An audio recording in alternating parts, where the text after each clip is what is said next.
up, ballers? It's Matt with Olympus Reptiles, and today is going to be more of our pairings from 2019. Now, I wanted to kind of do these in a breakdown, so each pairing kind of got a little bit about it and why. If you remember, we already showed you everything we're doing with our Tofino, going to albino, so Tofino's coming. And then also we showed you what we're doing with Zeus to his mama, so hopefully some killer bee xanthics coming. We started to show you what we were going to do with our scaleless head male, but he was in shed. He's not now. So we're going to go ahead and show you one of the pairings I plan on doing with him. Really exciting pairing for me will be to a snake that we produced that is ready to go this year. Oh, again. Now, she produced a lot of eggs for us the last 2 years. She's been an egg layer, so that's going to be the pairing that happens there. This, of course, is our in-house produced killer bee female, and this being a lemon blast scaleless head. The best thing that we can come out of this would be a killer spinner scaleless head. Whew, say that 5 times fast. Let's go ahead and put those guys in there together. Oh my goodness, there you go, mama. Yeah, I know. I set her upside down, and believe it or not, even though she's a spider, she flipped over instantly. I set the, it took this, the scaleless head longer to flip over. Damn spider gene. If you didn't catch the sarcasm in that, you really should have. So that is going to be one pairing. Now, he's going to have several jobs to do, so we'll show him more.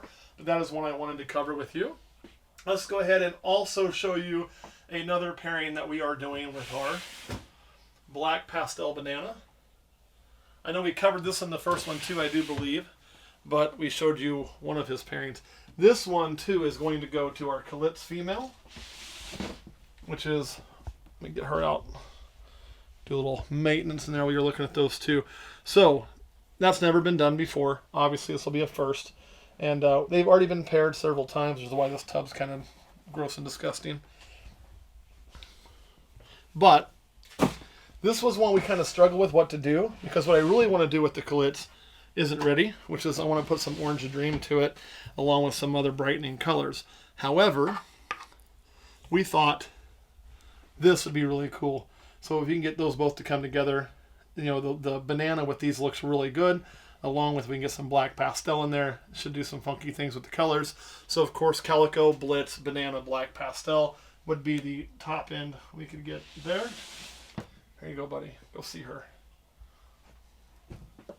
We'll put both them back in there. And that's going to be something I really can't tell you how it's going to look. We have some guesses, but we really won't know, you know, until it happens, because, well, that Calitz is one of only 3 that I know of, and we produced all 3. I think it's 3. I only kept the one. And then, of course, black pastel banana.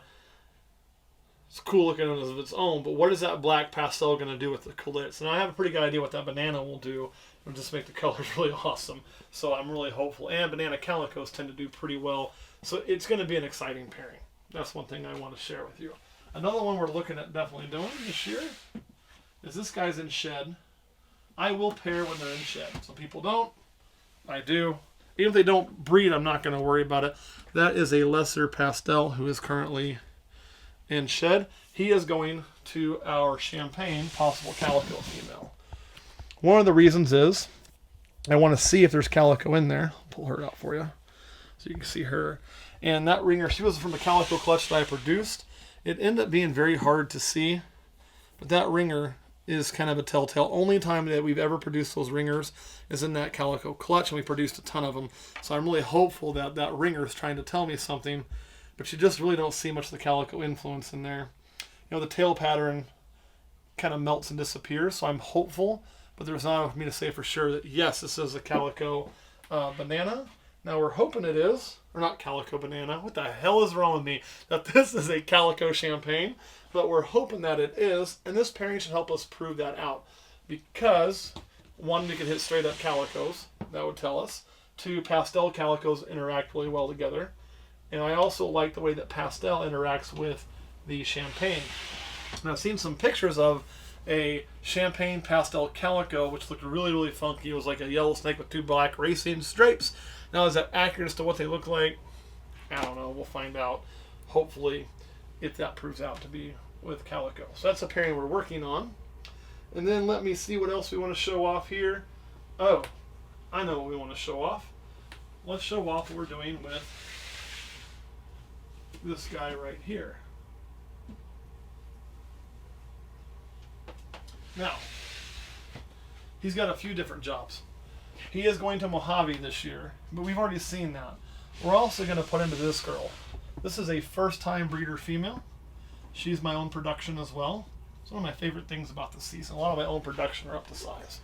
And that is a lesser pastel. We're going to be putting this GHI male too, so to give you an idea of what's going to be going on there. Of course, GHI interacts really, really nicely when you start putting into the Bell Complex babies, your Mojaves, your lessers, those sorts of things. And we will be doing another Mojave GHI clutch as well. Oh, let me get you guys in there. And again, for those of you that know some of my breeding preferences, it's not always about getting 15 genes in one snake. I really like focusing on making the best, about 3 or 4 gene combos, 3 genes that I can really do. That for me is where a lot of it is. Like that lesser pastel, she's phenomenal. She's phenomenal. So if I can bring GHI into that, I have a shot at making a really nice lesser GHI or a really nice lesser GHI pastel. And those things to me are worth more than cramming a bunch of genes into one snake. It's more about the quality of the actual snake. One more I want to show you because we really debated on this. And Kurt and I went back and forth, and we thought about it for a long time. And then we elected to go this route. And that is what to do with our calico female, who's right here. Ugh. Let go of the tub. There we go. What to do with this girl right here. And the debate was between Inchy and Blitz again. Doing Blitz again won out just because there's so few of those pairings. And I've seen so much, I guess you'd say, variations in it. I really want to do it again, just a standard combo to kind of see what pops out and what we make of those two together. So those two snakes, which you wouldn't think, are what made... Matter of fact, it was these exact two snakes that made that Calitz. But you can really see the tail colors. Now, you would have never thought that when you look at these two, that would have come out, but it does. And we've done that, like I say, multiple times. So, that's going to be the pairing there. Get in there, boys. The Inchy would have been really cool, but it just... I think this is better for what we're trying to do. So I kind of won that argument. Now, to appease the Kurt that is my overseer and camera guy, what I did tell him is probably this season we'll be looking for a nice multi-gene combo Inchy male. Again, quality will be the utmost concern. So that way, because Inchy for me by itself, I have a hard time splitting Inchy. I shouldn't, but I do. If I had a nice Inchy combo male, missing spider, and again, it's not because I hate spider. It's because sometimes you'll start to see, especially when you have an affinity for a certain gene, like I do for spider, like I do for axanthic, that it starts to overwhelm in your collection. And that's not a problem with axanthic. Hell, everything could be head axanthic. I wouldn't care. But when you start overwhelming with spider, that is a problem because of the lethal combos and the fact spider can't breed to spider. So I'm working really hard on making sure that my additions this year and the things that we keep, very few are no spiders. That's going to be a goal. And that simple reasoning is because of what I just told you.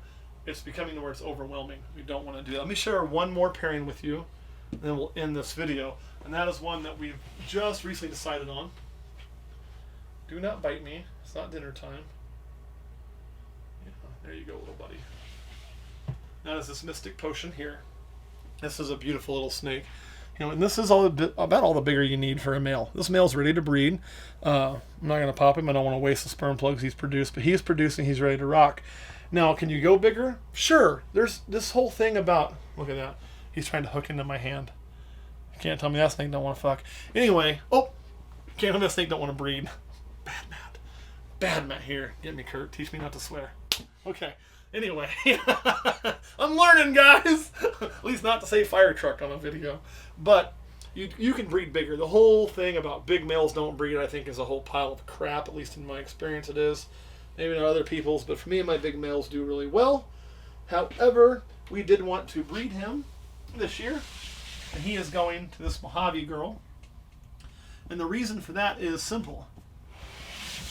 Make more Mystic Potions! So what you'll get some, because the Mystic Potion will pass on either Mystic or Mojave to every single baby. So every baby's going to get one of those two genes. That Mojave will pass on Mojave to about half of the baby. So what you'll get, So we get no normals, okay?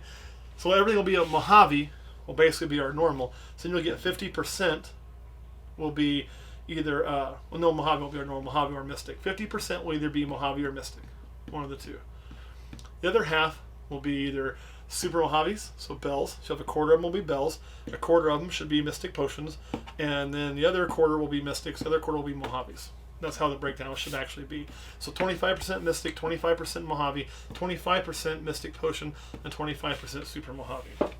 So yes, we may have a little bit of a struggle telling the Mystics from the Mojaves, but the Mystic Potions and the Super Mojaves will be pretty easy to tell.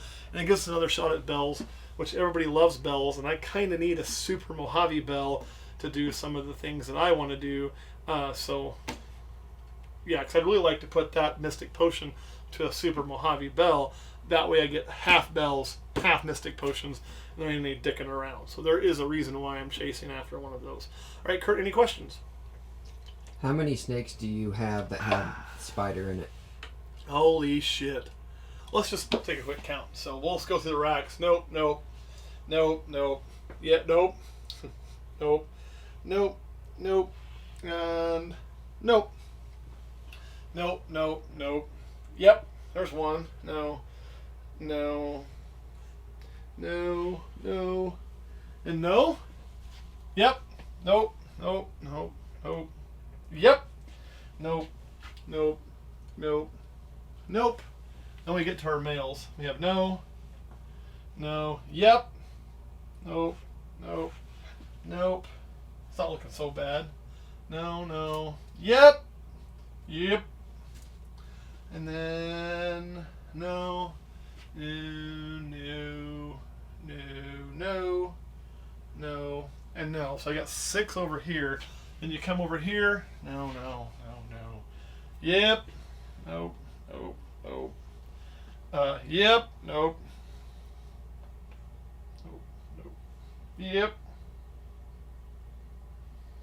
So up to 9. I get over here. That's a 10 right there. No, no. That's not a keeper.